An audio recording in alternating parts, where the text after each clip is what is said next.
Good morning, this is Mission Control Houston. Welcome and thank you for joining us for today's edition of Space Station Live this Tuesday, June 11th. Topping today's news for the International Space Station and the Expedition 36 crew, a Russian cargo vehicle safely and successfully undocked from the orbiting complex this morning. Physical separation was confirmed at 8:58 a.m. Central Time as the two vehicles flew at an altitude of about 258 statute miles as it passed over southeast Russia. The Progress 51 spacecraft had delivered roughly 3 tons of supplies, including food, water, and oxygen for the crew, as well as equipment for conducting scientific research back in April. The cargo ship had launched from the Baikonur Cosmodrome in Kazakhstan back on April 24th and docked to the station 2 days later on a standard 2-day rendezvous. Shortly after liftoff, however, the cargo ship had failed to deploy an antenna that is used for navigation. Despite deployment of the Kurs antenna, Progress 51 achieved a successful docking to the International Space Station on the 26th of April.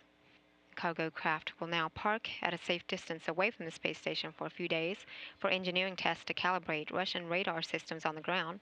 It'll then deorbit for destructive reentry over the Pacific Ocean on June 19th.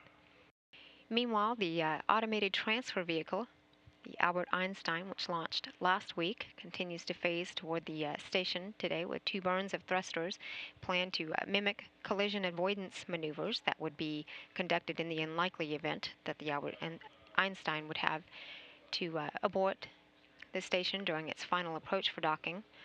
The link up of the Albert Einstein to the aft port of the Zvezda service module, which was cleared with the undocking of the Progress today, is scheduled to take place on Saturday at 8:46 a.m. Central Time.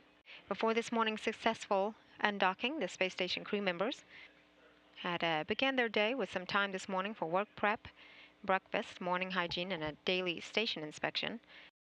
Flight engineers Musurkin and Parmitano spent some time this morning in the second round of an onboard training for the approach and docking of the ATV-4 cargo craft that is to arrive on Saturday. They will be inside the Zvezda on Saturday morning when the Albert Einstein systems and the rendezvous and navigational equipment will be used during this ship's final approach. Flight engineers Musurkin and Yurchikin have their sights trained on their June 24th spacewalk just outside the Pirs docking compartment. They are continuing preparations today that include the setup of equipment inside the Pirs airlock. Flight engineer Chris Cassidy continued yesterday's work with the fluids integrated rack today.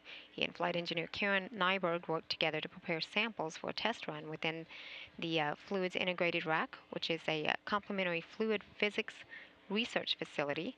Cassidy also performed some follow-up work with the Spheres activity that was conducted a couple weeks ago. Cassidy also will work inside the microgravity science glove box to gather and stow away the BASS experiment hardware. BASS is known as the burning and suppression of solids. Studies the characteristics of a wide variety of fuel samples in microgravity. Research results may aid in the design of fire detection and suppression systems in microgravity and on Earth. Also today, Cassidy and flight engineers Karen Nyberg and Luca Parmitano will be participating in a periodic countermeasure fitness evaluation.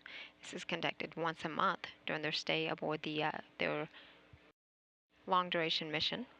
They work today with the onboard SLAM-D equipment that enables each crew member to take his or her own body mass measurements. Nyberg also will participate in an on-orbit hearing assessment today. This is Mission Control Houston.